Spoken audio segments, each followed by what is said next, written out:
Good morning. Thank you so much for joining me. This is Harriet Kamek with Down to Earth. It's the show in which we talk about the issues that matter.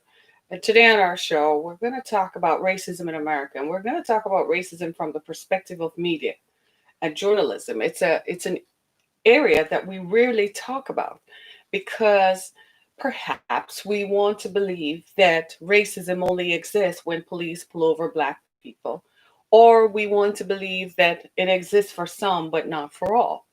But today on our show, we're going to talk about an ABC News executive who is in charge of diversity and inclusion, but who herself has proven to be racist based on her comments. Her attorney, we got this story off the Huffington Post, so let me make that clear.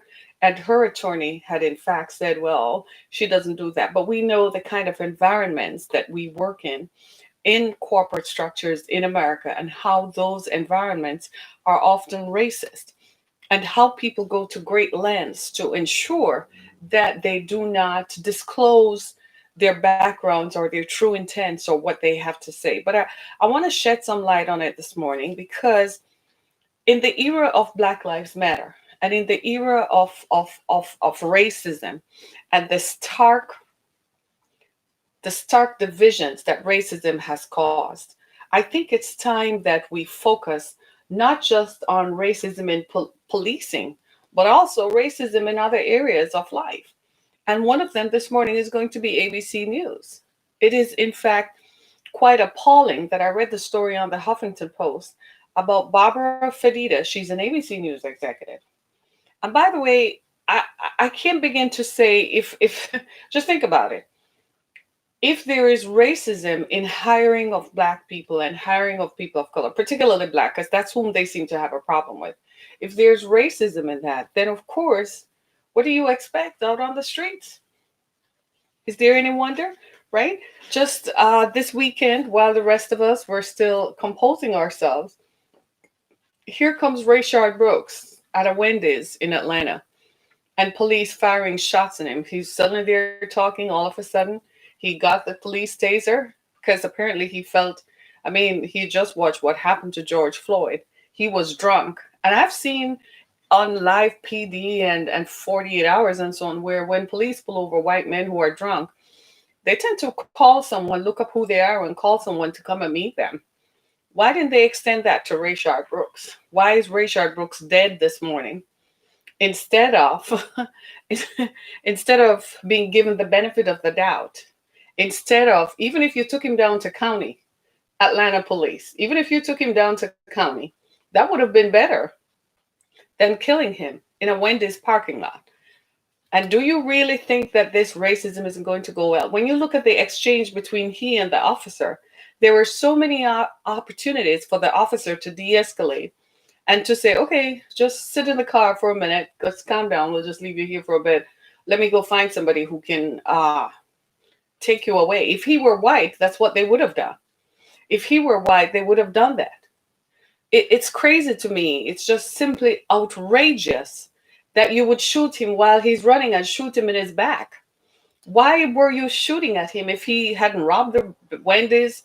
He hadn't killed anybody on the spot. He was not a carjacker in the making.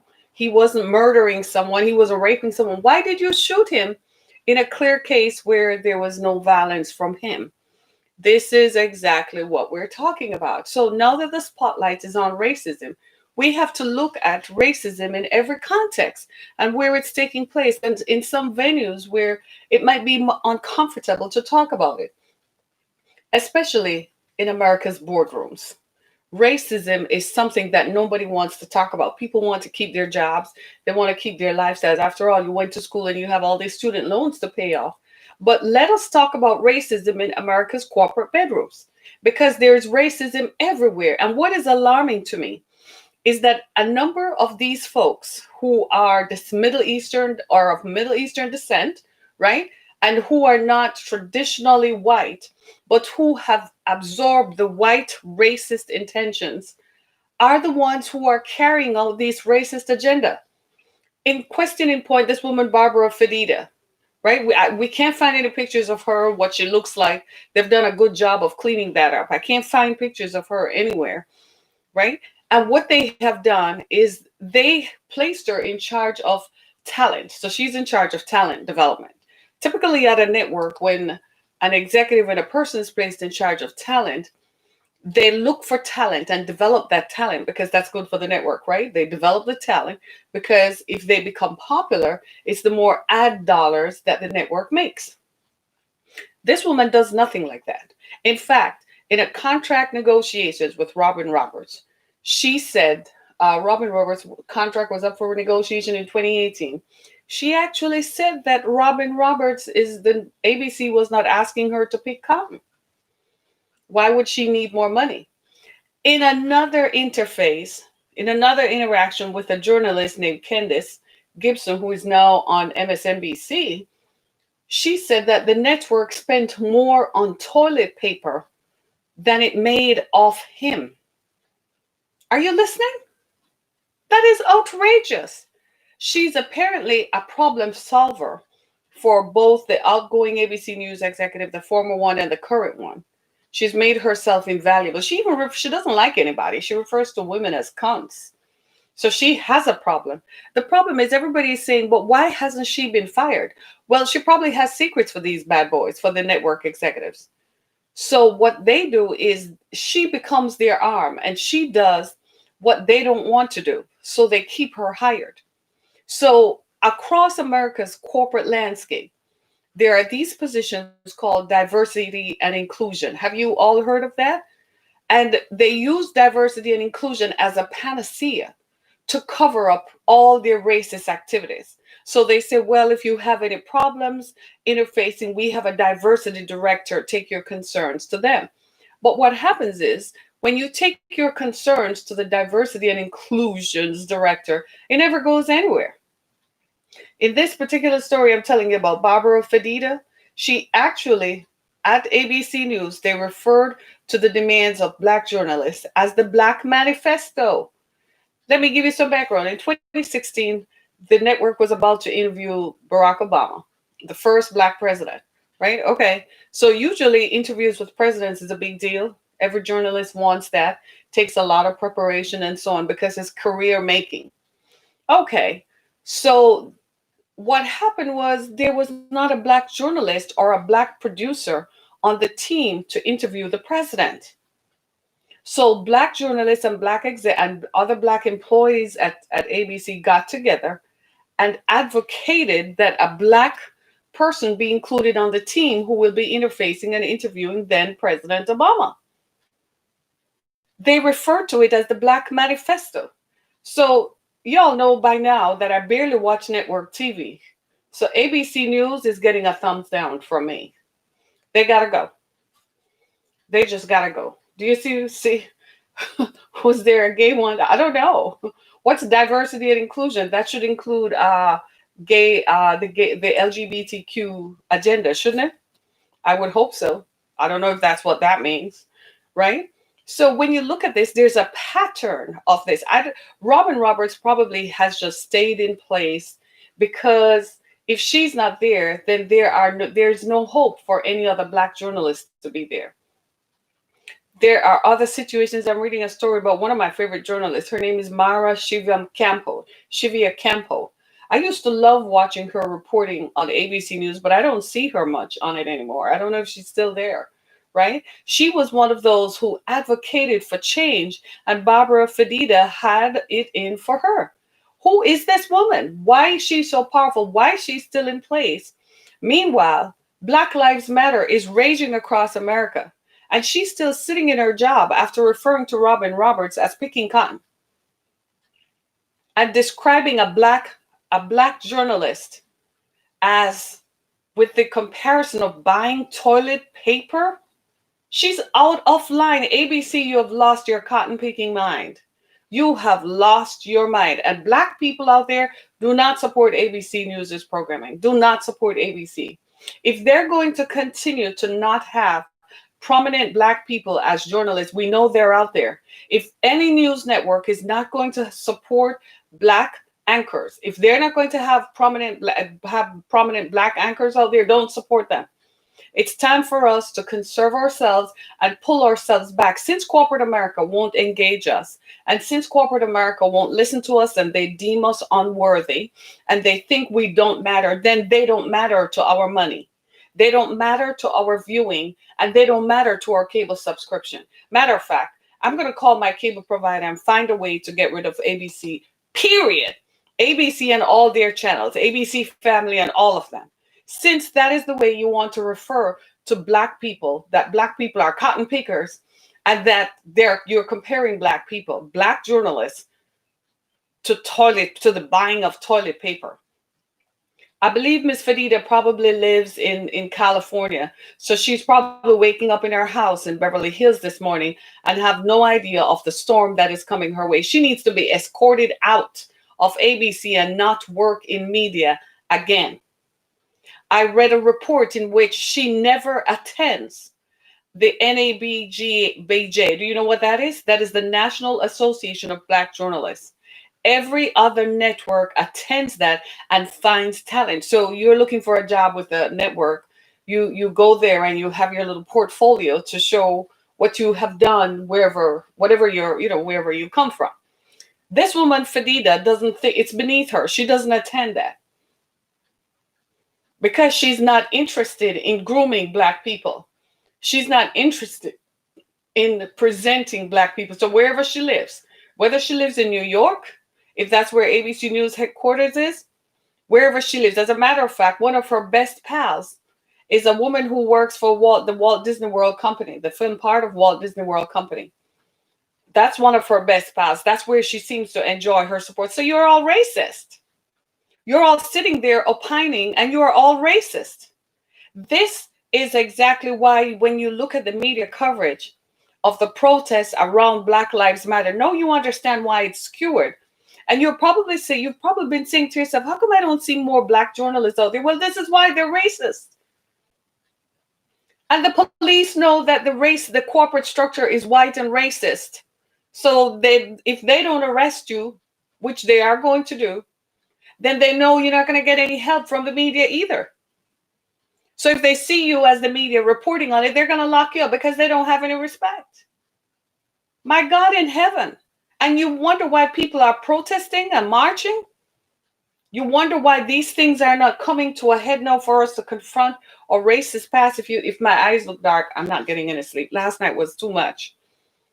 It's just too much. It's just too much. It has come to the point where we don't need to have a conversation anymore. Something has got to be done now.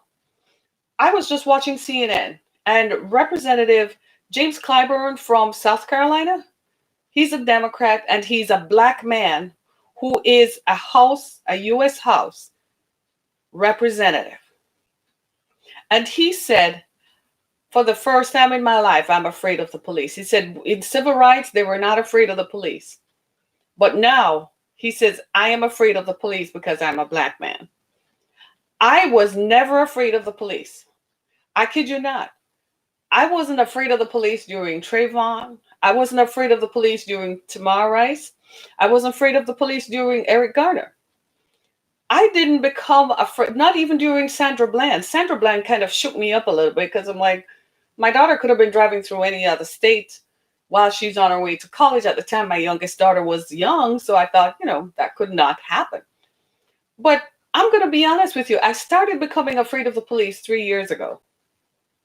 I started to really sit back and wonder, what the hell is going on about this? And it seems to me that corporate America is no different. So they set up this facade called diversity and inclusion. And from what I have read of it, in every corporate structure in America where there's a diversity and inclusion director, no active diversity happens. It does not change the face of corporate leadership. In fact, if you look at corporate structures right through and through America, it's white. They might have one black person, one Asian person, and that's it. Maybe two if you're lucky. But when you look at the face of corporate America, it's white. Then if corporate America is white, the Senate is white, the House of Representatives is white, the police are white, then what does that mean for us? What does that mean for us? And it's amazing to me that this focus, see, if for Asians don't participate much in this because they think it has nothing to do with them, and they kind of agree with their oppressors. That's how they look at it. Well, we stay over here and we just do our thing. Well, stay over there, because when sweeping legislation comes, it impacts you as well, and you benefit even though you're not out there doing anything. You're not taking bullets, you're not out there marching, they're not holding you down, and they're not locking you up. Okay. But the history of race in America, black and white, we have this history. And it's the history that has come now to the present that is rubbing up, because the history set the pace for what is happening now. And what is happening now is not representative of the times that we live in. The times that we live in now demand that everybody, black and white, work together to continue building the country. What we have is good. It took us 250, almost 250 years to get to this point. But if we want to have a country that is lasting, and a democracy and a democratic structure of government that is lasting, it has come to the point where the slave master, the descendants of the slave master, and the descendants of the enslaved must come together to change and continue to make the country strong. We're not seeing that big picture. That's the big picture. That's the goal. We're not seeing that. You know what we're caught up in? Tribalism. I am white, I am superior, and I'm going to show you how superior I am. So I'm not going to include you in conversations. I'm not going to include you in negotiations. You don't belong in my corporate structure. And to further prove that, if you say anything, I'm going to call my own private police force, my security on you, who is going to hand you over to the police that exists outside my corporate door. That's how we look at it. So the police are just sitting there and smiling because they're backed up by the racist system. Until the racist system is dismantled, then the police will no longer feel that a black man who is drunk and fell asleep in a Wendy's drive-through should not have been shot when he was to realize that, my God, I'm facing the terror of my life. And the police shot at a man running for his life. It's no different than in the corporate environment, where Barbara Fedida, an ABC News executive, I'm going to call her name out. I put it out on Twitter.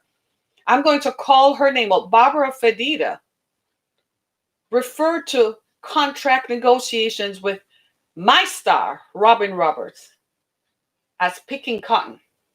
And what would she say if she said that about Robin, who is an esteemed journalist, a two-time cancer survivor, who took her face off and showed us and bared herself in all her nakedness, in all her transparency, to show us what fighting cancer is like? If you did that to Robin, an esteemed journalist, what would you do to George Floyd, Breonna Taylor, Rayshard Brooks, who have no defense? They don't have a name. They're not famous. They don't come from a family of so-and-so. What would you do? This is the conundrum facing up Black America right now. It doesn't matter where you live. It doesn't matter what your last name is. If the racist police catch up with you, they will do anything to you. And that's what it is. If the racist people in corporate structures continue to exist under the title of diversity and inclusion, you will never have a diverse workforce. You will never have a workforce that is truly representative of what America looks like. And this stupidity that America and that corporate structures engage in about diversity and inclusion is ridiculous. As a matter of fact, to be honest with you, the more a company talks about diversity and inclusion, it tells me how really racist they are. Because frankly, if you're doing it, you don't have to go on and on about it. You're so busy doing it, the evidence of it is living proof. MSNBC doesn't talk about being diverse and inclusive because they have Joy Reid and so on. NBC has a problem. They took Tamron Hall off and replaced her with Megyn Kelly. They pulled Steve Harvey and replaced him with Kelly Clarkson. And Steve Harvey won't speak up because he has millions of dollars on the line. He's afraid to lose his contracts. So he's still trying to put a face to face on it that it wasn't racism, but it's still racism. Use your platform, dude, and talk up. You have your enough money now. You can go launch your own satellites, launch your own channel. People still gonna listen to you, but you have to be brave enough. Do you see what I'm saying? This is where it is. The elevation of these issues has come, and the light is now shining starkly into in America's corporate boardrooms, in America's corridors of power. And now the next question most of us are going to ask, well, if they're doing that at ABC, then what the heck is happening at the stock market? Are there any black stockbrokers? Do we ever see any traders on the floor? What does the floor of the New York Stock Exchange look like? And America says it prides itself on entrepreneurship. Where are all the black entrepreneurs? How do they get a line of credit from Chase Bank, Bank of America, SunTrust Bank, Wells Fargo? It is amazing to me how these folks commit massive fraud and are still the man who ran Wells Fargo, the CEO, on his watch, they stole people's money and committed identity fraud and opened credit card accounts in people's names. He's in serving time.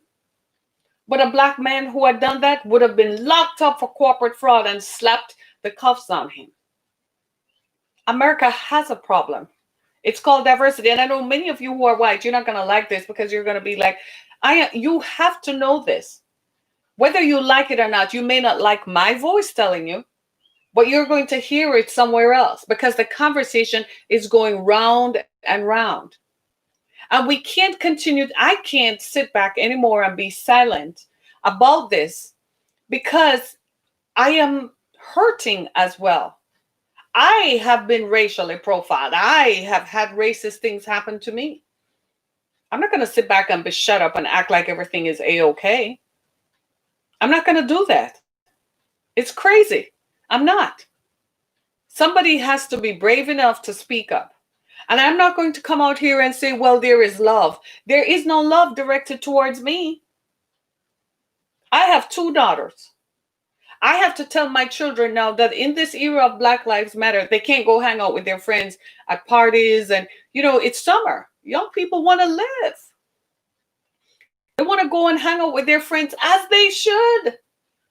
That's what living life is all about. Their white friends don't worry about being pulled over. Their white friends are not worried about being profiled and being taken down to county. Their white friends don't have to worry about raising bail for something they didn't do. So why should my black children? This is the thing that irks me that I can't shake. Why should my black children have to worry about that? I heard the mayor of Atlanta say that when George Floyd was shot, she called her son. When George Floyd was killed, she called her son and told him, I don't know where you are, but you need to come home. It is not a good time for a black man, a black male child to be out there. She called her man child home. And she said, I'm the mother of a black son. I'm the mother of black children. I called my daughter last night and told her it's not a good time for young black people to be out. The police don't respect you. Please come home. I shouldn't have to tell my daughter that. It's summertime. She just graduated high school. She's about to start college in a few weeks. In a few weeks, my life is going to change. My whole life is going to change because my baby is going off to college.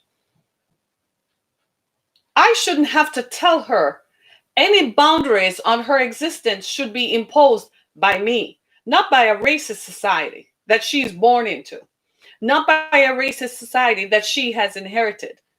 White children this summer are not worried about boundaries placed on their existence by racism. White people who work in corporate structures never one day have to worry about being fired because of the color of their skin. Never one day have to create a document and then it's referred to as the white manifesto. This is what we're talking about, and this is what has to change. Look here, people. This is me. This is my book, Through the Fire. I'm as black as they come. I'm as black as anybody else who is watching or listening. This is my book, Through the Fire. 2011, it was first published. I had the hardest time getting media coverage here in my own city, Detroit. I sent out press releases. My publicist sent out press releases. It was my third book. Anybody who has ever published a book will tell you that publishing 3 books is a momentous achievement. But they wouldn't listen to me. Look at my face and the color of my skin. The racist media. Fast forward, it's 2017. I know somebody who introduced me to the producer at the local NBC channel here in Detroit to show you that it's pervasive across all networks. So at first I said, well, maybe it's an ABC thing.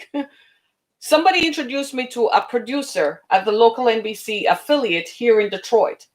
I think they're called Click on Detroit. Now, they do have some black anchors. I went to meet with a producer and I was talking about human trafficking. I had set up a shelter and I wanted the community to know that a shelter now exists for adult female survivors of human trafficking. Call me at this number. Here's my website. I wasn't asking for anything because, frankly, I had already self-started. I had already invested my own money in gaining the building, putting in the stuff that we needed. So I wasn't asking for anything at that point. I just wanted the people to know that this happened. Do you know? They were not interested in talking to me. The producer, who is a black man, that one, there were several others, he said, they're not going to listen to me if I tell them. But I'm going to introduce you to the other ones who are white. I was introduced to them. They were very nice. They didn't want to come flat out, but they never followed up on the story. Why? Why? Because I'm black. So I went back to the black producer and I said, what's up? And he said, well, you're a black woman opening a shelter. They don't want to hear that. They want to see if you were white, you would have gotten the story cover. Do you understand what I'm saying? This is how pervasive media is and how pervasive racism is. This took place at the local NBC shelter, the NBC News affiliate here in Detroit. Took place in the fall of 2017. It was October of 2017. Now you got to say, but Harriet, you must have expected something. Frankly, I did, but I didn't think that it would be a big deal. I didn't think that they would view it as race or within the context of race and color. I thought they would view it as, here is another organization started by someone local who is going to help victims of human trafficking. It's the craziest thing I've ever heard. Have you seen me on CNN? Have you seen me or heard me on ABC or NBC defending victims of violence? No, but you see me on social media. You think they don't know that I exist? They know that I exist. They would rather go find a white woman who is obscure from some obscure place with nothing behind her name, with nothing at all, no achievements, and exalt her and put her on a pedestal. But they refuse to acknowledge the accomplishments of black people. I am one of them. In the same way, they denigrated Robin Roberts. Barbara Fedida denigrated Robin Roberts, an esteemed woman, an esteemed journalist, tore her down and described contract negotiations with her as ABC News is not asking her to pick cotton. That woman, Barbara Fedida, needs to be removed, and no one else like her should ever be in a position of power at ABC News.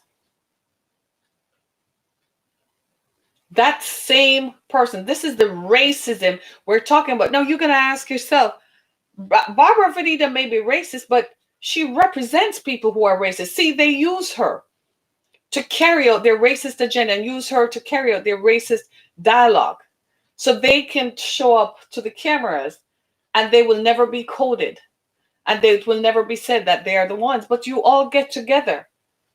You send text messages and memos to one another. You drink together. You probably even have sex with each other. And so you socialize together and you come up with these racist agendas. I've been telling people in the last couple of days that if you think that they're watching the white establishment, the white power structure, has nothing to do with being Democrat or Republican. It's about being white, okay? All right, that's the first thing we need to understand.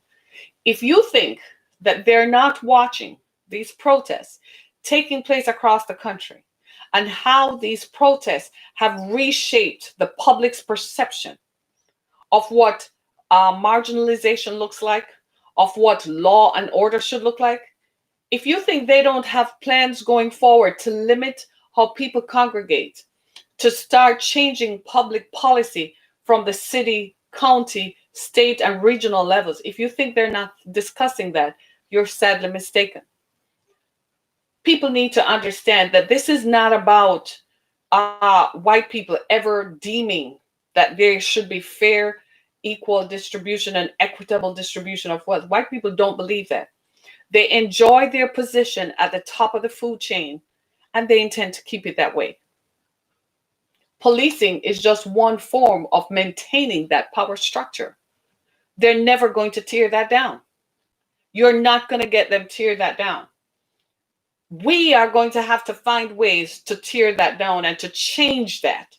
But the white establishment, the power structure, they like it the way it is because it maintains their position as being in charge.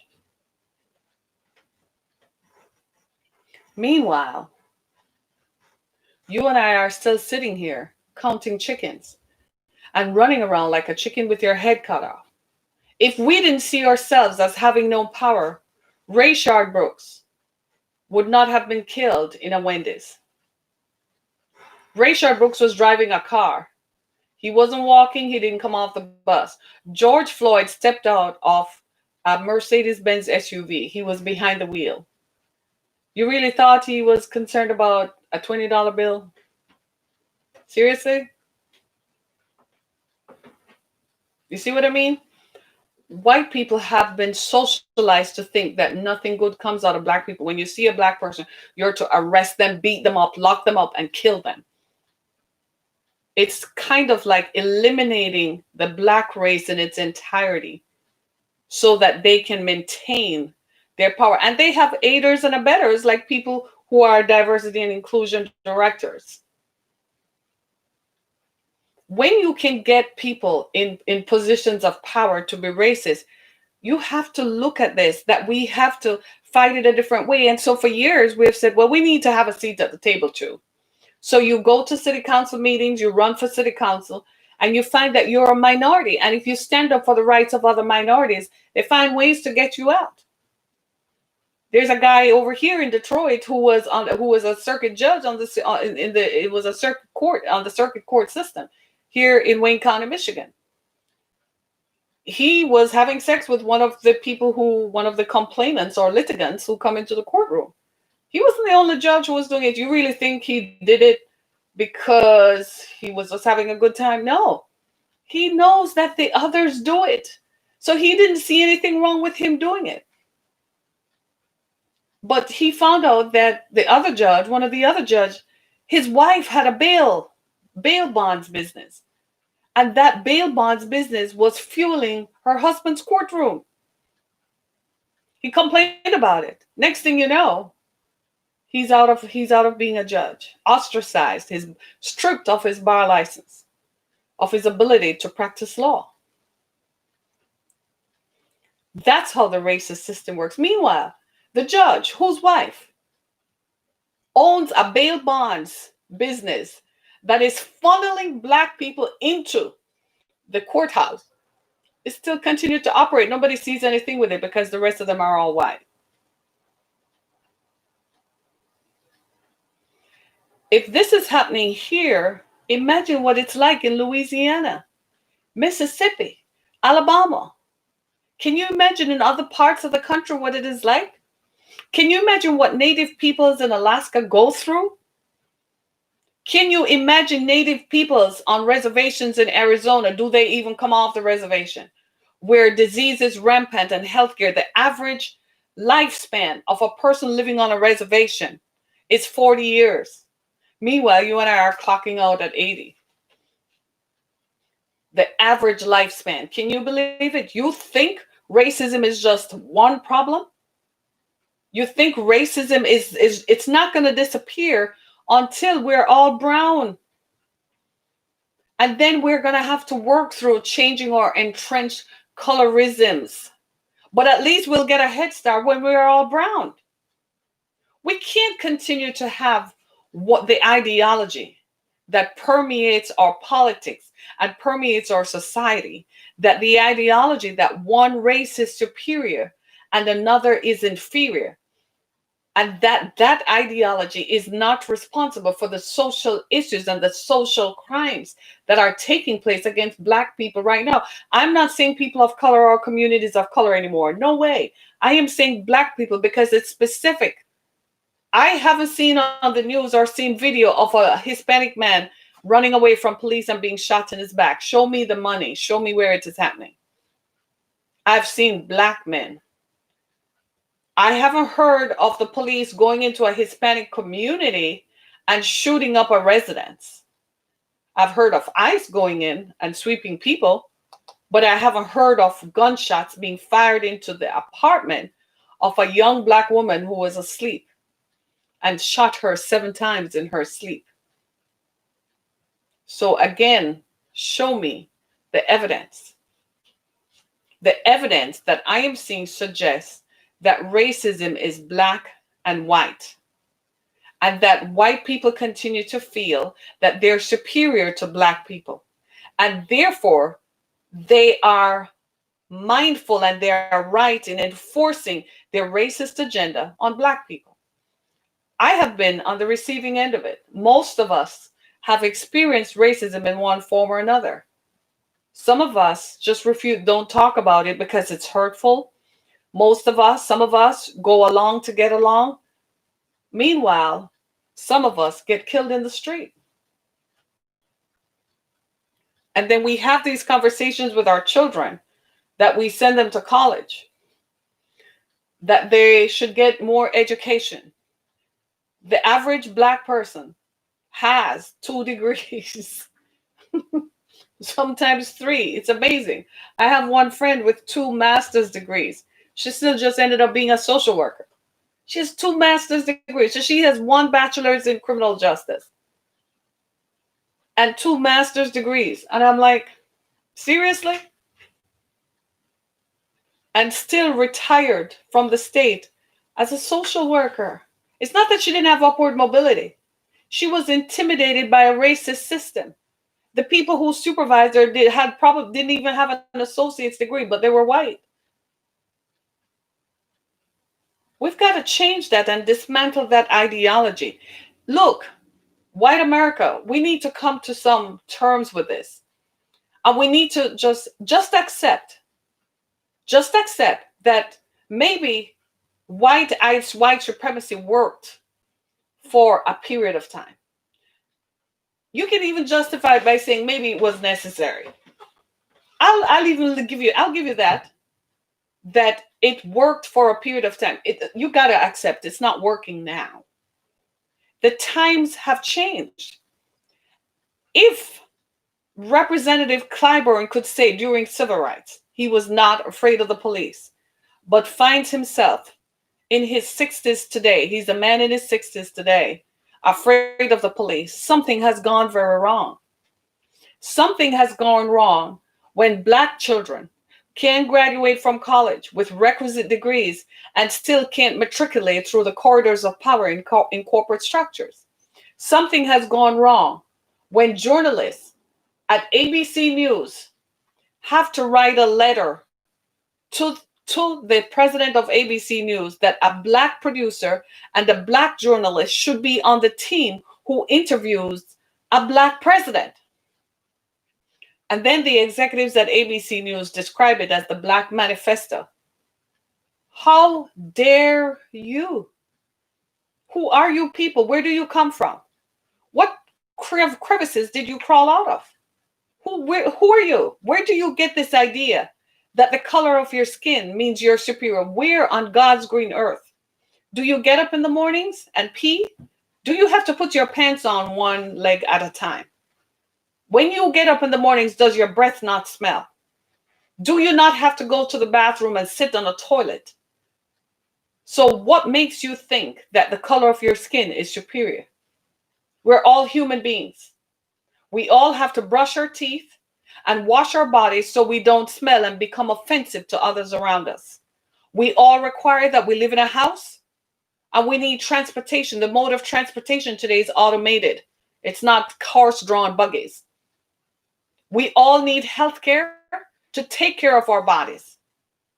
And we must eat. We all need to eat to survive. So tell me again, how does the color of your skin and the color of your eyes, an accident of birth, denotes that you are superior? And why do you think that that ideology worked in a time when people were probably not as educated, probably not as informed, definitely not as aware?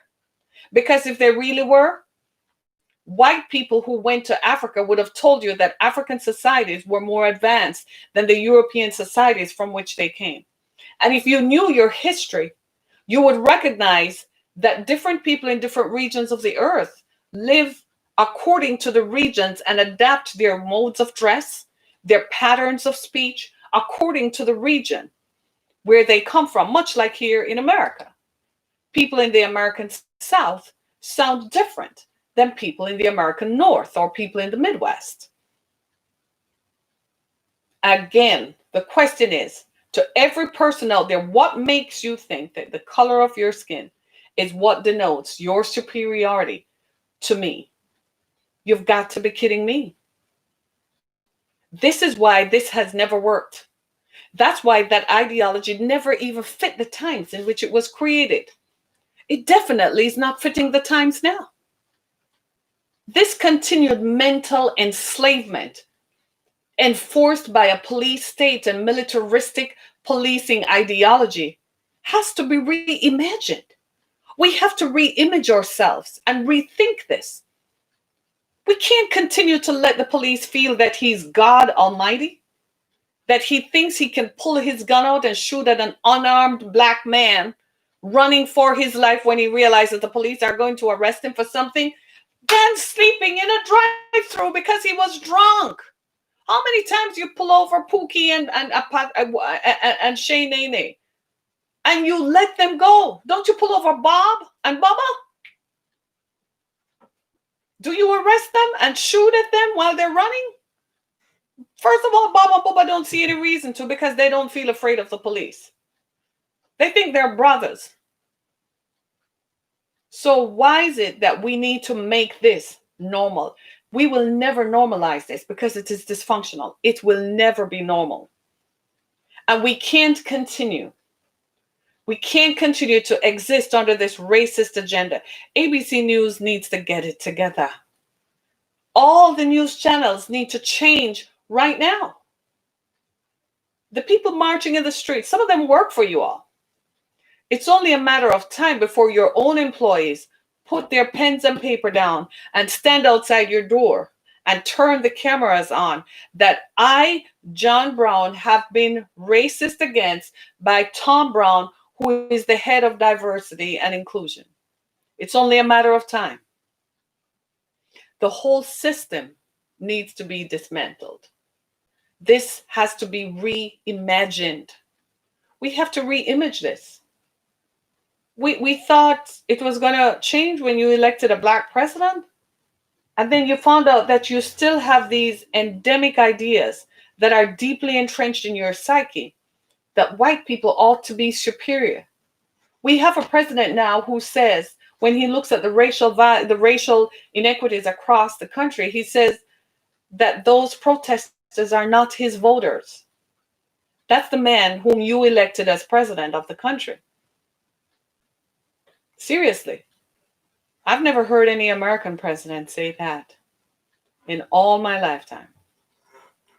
The country that I love is falling apart because we refuse to rally around this idea that our practices, business, social, economic, healthcare, education, and in every sphere of our existence, the atmosphere around the ways in which we conduct the activities of our everyday life in America, we have to reimagine those ways.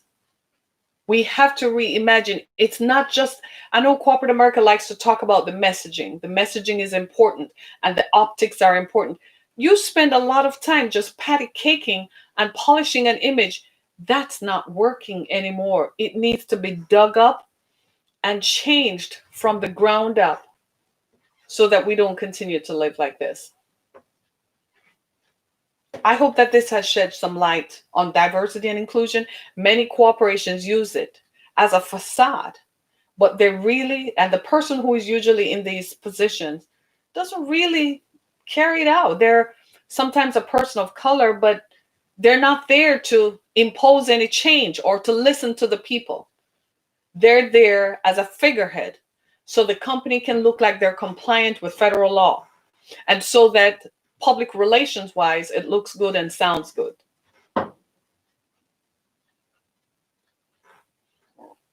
We've got to get to the stage where we embrace the ideology that just maybe the way we did things was wrong, and there has to be change, and meaningful effective change has got to come out of this. My name is Harriet Kimmick. Go to my website harrietkimmick.com, buy my book Through the Fire. It's available on amazon.com. We're help sending it to shelters around the country to help victims of violence and victims of intimate partner violence recover. Thank you so much. Listen to me on my podcasts on iHeartRadio, Spotify, Apple Podcasts, and Google Podcasts, wherever your favorite podcast platform is. Follow me on Instagram and Twitter. Thank you so much for your time this morning. I appreciate you. I appreciate your time and your energy. Be blessed, everybody. Thank you so much.